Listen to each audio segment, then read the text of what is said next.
ते त्याच्यामध्ये मेटाबॉलिस, ड्रिप के, पिस्टार पण आपलं जे ना हो. पिस्टार, ही Aminosil. ॲमिनोसिल, सिल्टॉप, हम्म, ही जे जैविक खतं आहेत, औषधं आहेत, हम्म. ही मी गेल्या वर्षापासून आपलं नाव शिरोळे साहेब. शिरोळे साहेब हम्म. शिरोळे साहेबांकडनं माझी गेल्या वर्षी भेट झाली आणि त्यांनी मला मार्गदर्शन केल्यानुसार मी ही औषधं वापरतोय. तर ह्या टेम्परेचरमध्ये मी माझ्या पाहिल्यानुसार माझे कांदे एक नंबर आहेत असं मला वाटतंय. हम्म. कांद्याची दांडा जाडी ही 3 बोटापेक्षा जास्त आहे.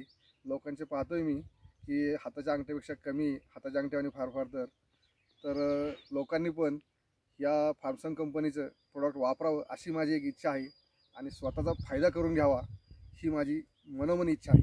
बरं संदीप शेठ, मला एक सांगा, मी तुमची गेल्या वर्षी जी भेट झाली आपली पहिल्यांदा ओळख पण नव्हती. हो. मी आल्यानंतर तुम्हाला जे ट्रीटमेंट सांगितली होती, पहिल्यांदा दांडे बनवण्यासाठी मेटाबॉलिस वापरा, शेवटी फुगवणीला ड्रिप के प्लस म्हणून दिलं होतं, जे तुमच्या हातामध्ये. त्यावेळेस तुमचा या पिंपरखेडचा भाग हा अतिशय बिजाट झालेला आहे, म्हणजे जास्त इरिगेटेड जमीन आहे इथे. तरी तुम्हाला त्यावेळेस बाकीच्यांचं गळीत कांद्याचं ॲव्हरेज आणि तुमच्या ॲव्हरेजमध्ये काय फरक वाटला होता? मला 350, 350, 350 पिशवी एकरी ॲव्हरेज मिळालं. आणि त्यावेळेस बाकीच्या लोकांचं काय ॲव्हरेज होतं? बाकीच्या लोकांचं 200, 250, 250, फार फार होतं. आणि माझी यावर्षीची इच्छा की मी 400 पिशवी पार करेल. आणि शेठ, आता मला सांगा, तुमच्या कांद्याचं आता वय किती आहे? आता वय 2 महिने 10 दिवस. 2 महिने 10 दिवस आहे. तुम्ही आत्ताही पण आहे ना, संदीप डोबे यांच्या कांद्याचं आहे ना, तुम्ही पोगर पहा, पातीचा कडकपणा पहा, खाली आलेली गाठ पहा.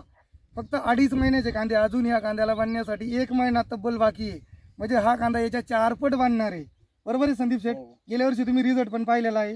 त्याच्यामुळे तुम्ही बाकी शेतकऱ्यांना काय सांगू इच्छिताल कंपनीच्या बाबतीत? कंपनीच्या बाबतीत म्हणजे असं सांगू इच्छितो की ह्या कंपनीचे जे प्रॉडक्ट आहेत हे अतिशय दर्जेदार आणि उत्तम प्रतीचे आहेत. याचा रिझल्ट मी गेल्या वर्षीपासून अनुभवतोय, ह्या वर्षी पण अनुभवला. आणि जे शिरोळे सरांनी मार्गदर्शन केलेलं आहे त्यानुसार काही अडचण आली तरी शिरोळे साहेबांना फोन केला तरी ते सजेशन करतात, हे औषध द्या, ते औषध द्या. आणि आता कालच पाणी भरलेलं आहे मी, त्या पाण्यामध्ये 2 लिटर ड्रिप के सोडलेलं आहे मी. त्याच्यावर 0.52 दिलं होतं, 0.32 दिलेलं आहे. ओके. 5 किलो 0.32 आणि ड्रिप के 2 लिटर, ओके, हे सोडलेलं आहे. थँक्यू. यानंतर एक स्प्रे ड्रिपमधनं ड्रिप के परत एकदा मी देणार आहे, 0.050 आणि ड्रिप के परत एकदा सोडणार आहे. थँक्यू.